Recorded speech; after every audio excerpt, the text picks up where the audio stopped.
Hey everyone, and welcome back to the Press Start to Begin podcast. I'm Pixel Pete. And I'm Glitchy Gwen. And we are your hosts, as always. Ready for another deep dive. That's right.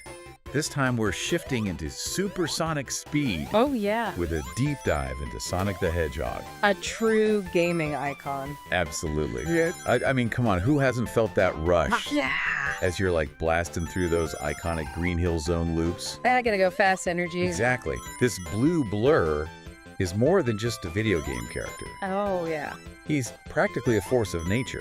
Definitely. Just instantly recognizable Mm-hmm. with that speed and that attitude. And you know what his history is? Just as vibrant Oh. and dynamic as his gameplay.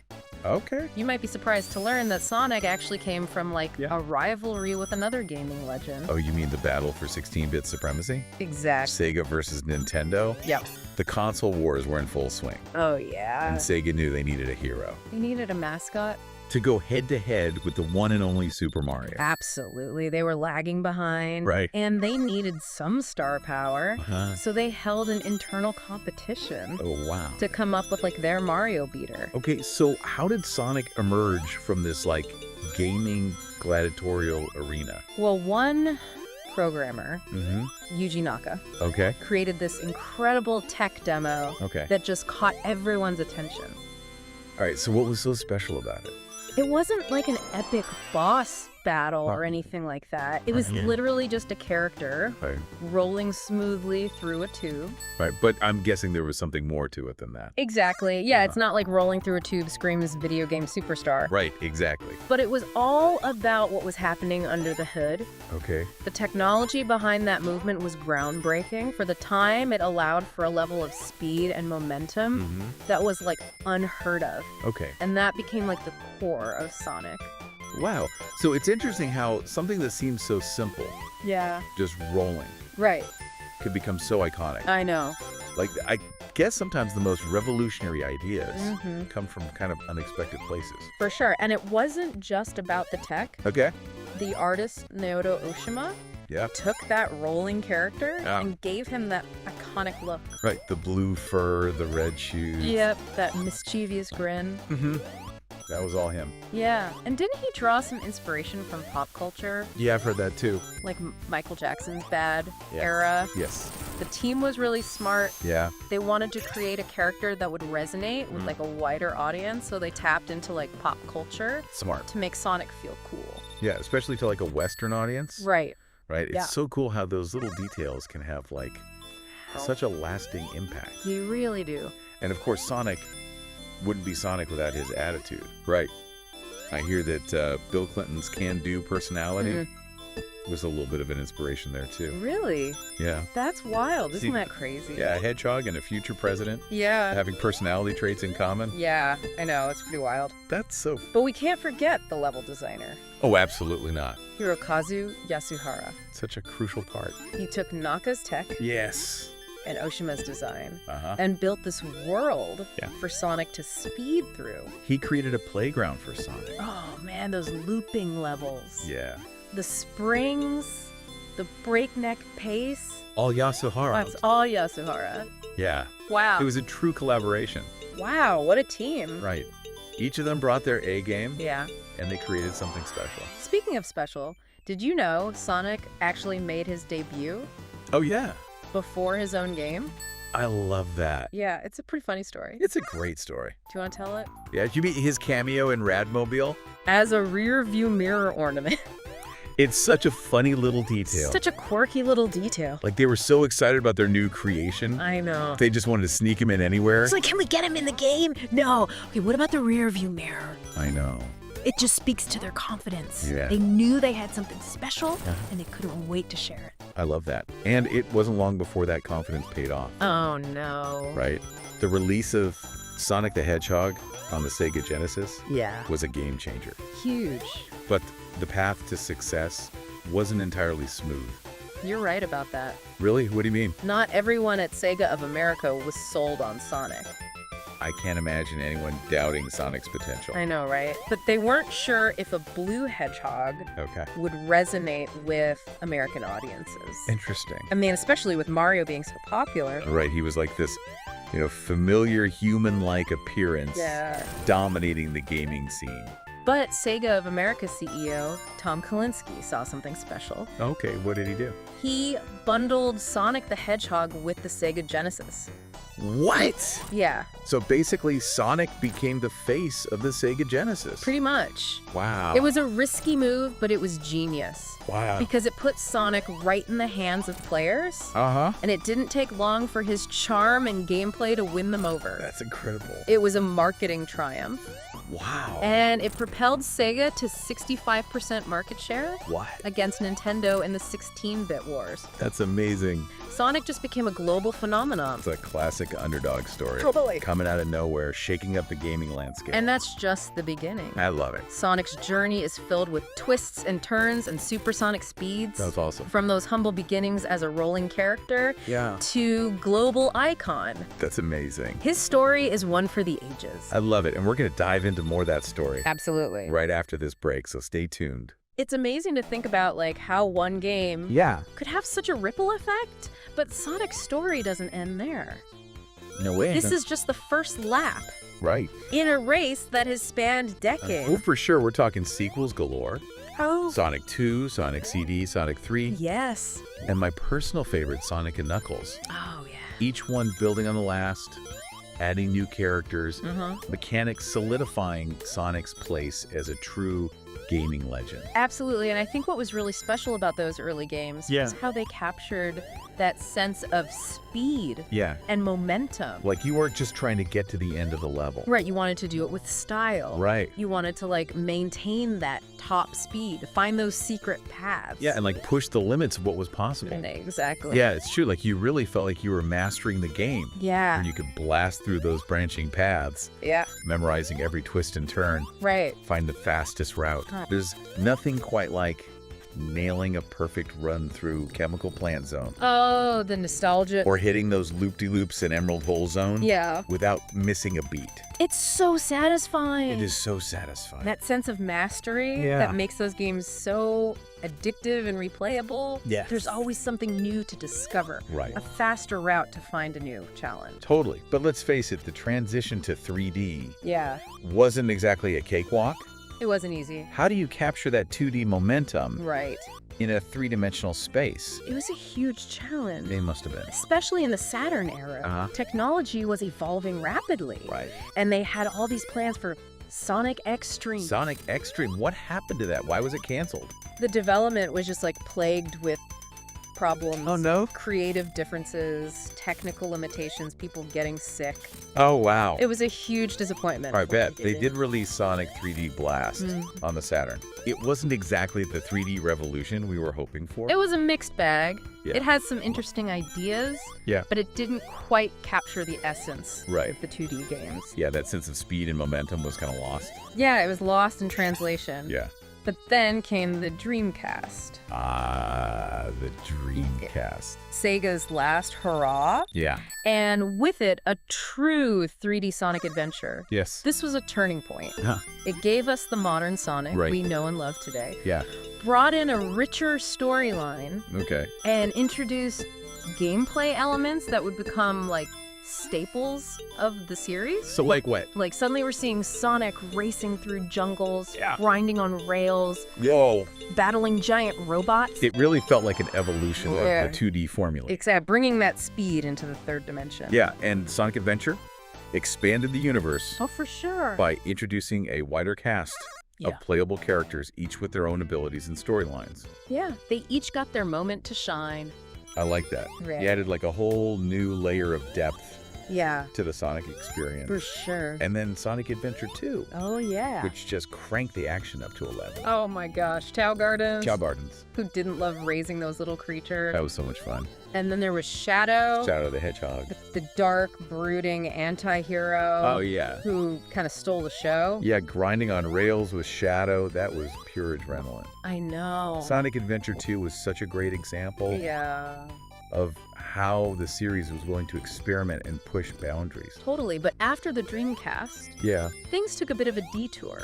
Oh no, what happened? The early 2000s Yeah. saw Sonic trying on different hats, Okay. experimenting with different gameplay styles. Okay. Not all of them were a perfect fit. Right.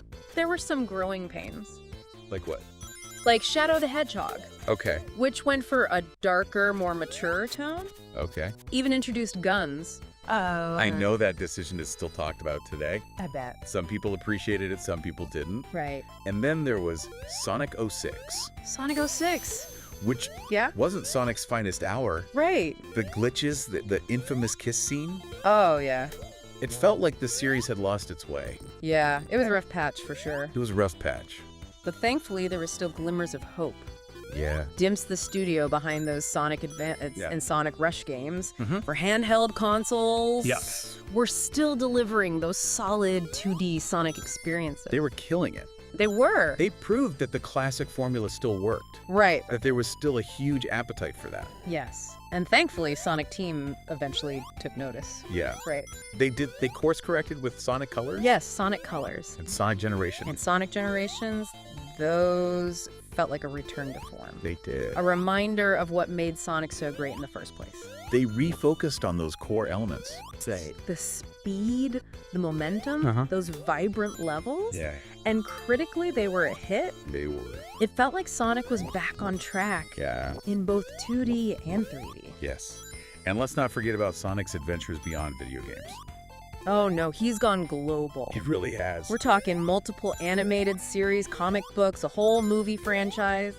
Sonic is a multimedia superstar. He is. I grew up watching Adventures of Sonic the Hedgehog every Saturday morning, Ah, the nostalgia. and Sonic X was my gateway into anime. That's awesome. I love It's that. fascinating how each adaptation explores different facets of the Sonic universe, Yeah, each tailored to a different audience yeah. and capturing a different aspect of his personality. Right, you got slapstick humor, Mhm. you got serious action, There. you got anime-inspired adventures. There's a Sonic for everyone, There is. and we can't forget the comics. Oh, The yeah. long-running Archie comics series. Yes.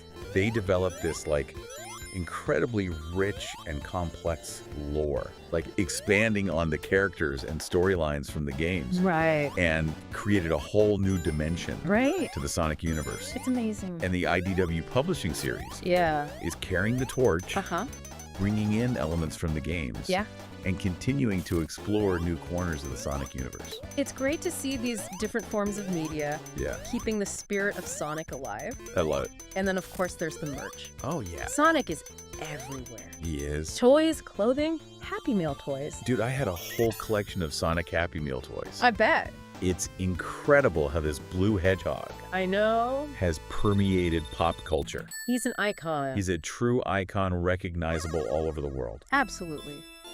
But let's talk about Sonic in the here and now. Okay. The franchise has had its ups and downs, Yeah.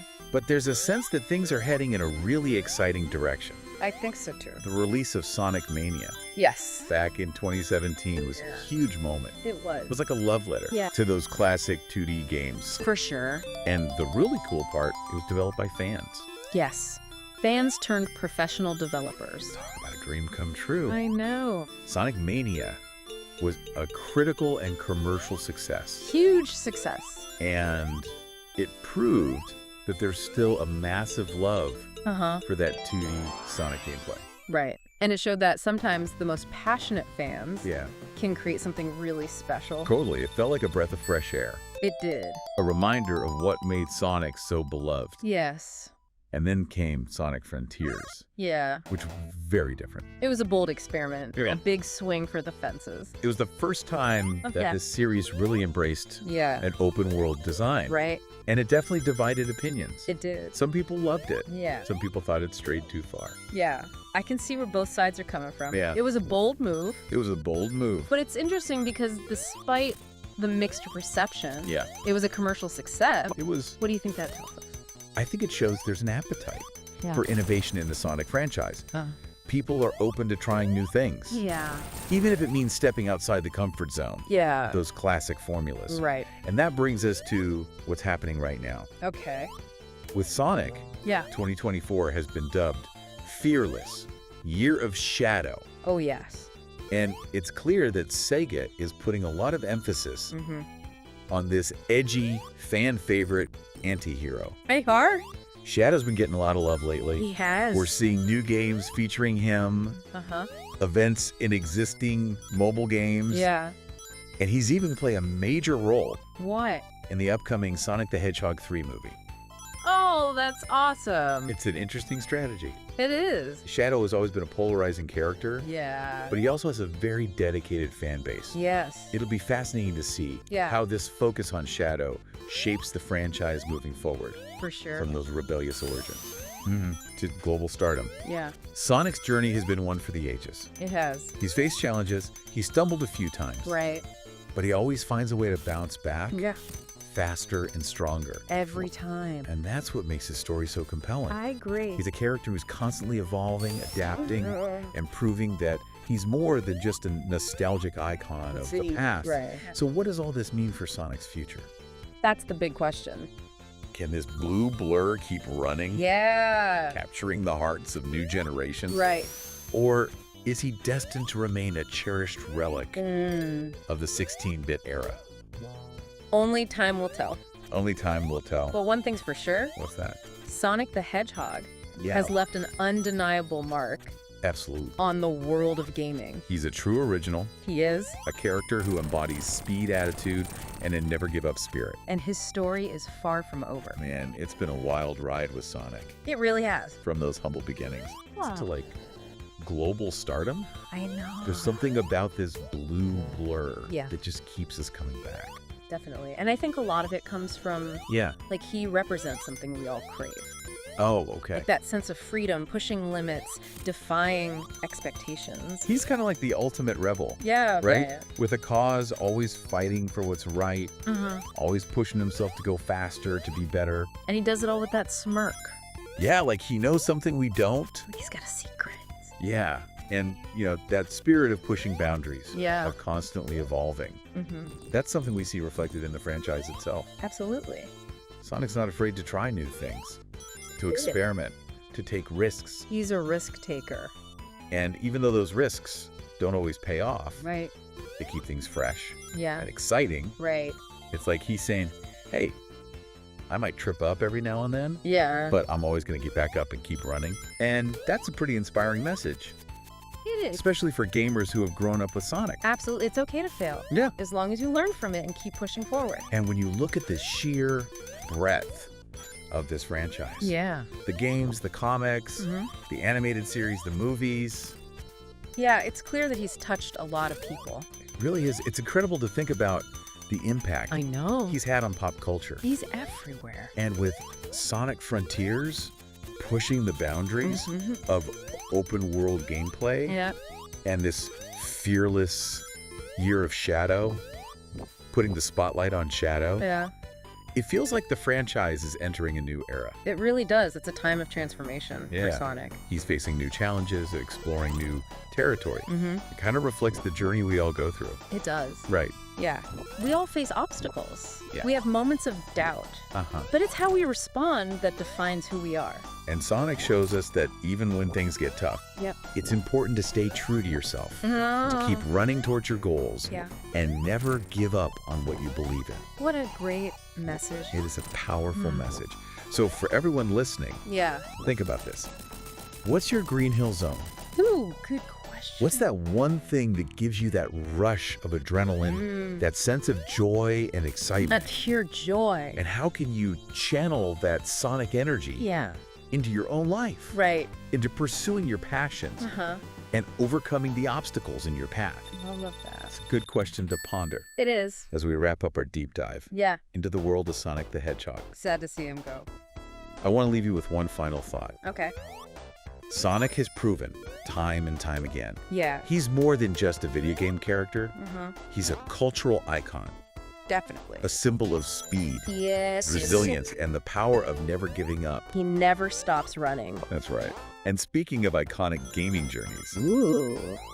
next time Yes. on the Press Start to Begin podcast, Okay. we're warping to the Mushroom Kingdom Oh, yeah. with the one and only Super Mario Bros. Here we go. So join us as we explore the legacy of this legendary plumber. It's kind of good. From his humble beginnings as Jumpman I love it. to his reign as the king of platformers. Yes. It's an episode you won't want to miss. You definitely don't want to miss it. So until next time, gotta go fast. Gotta go fast. Keep on gaming, Yes. and we'll catch you on the clip side. See you then.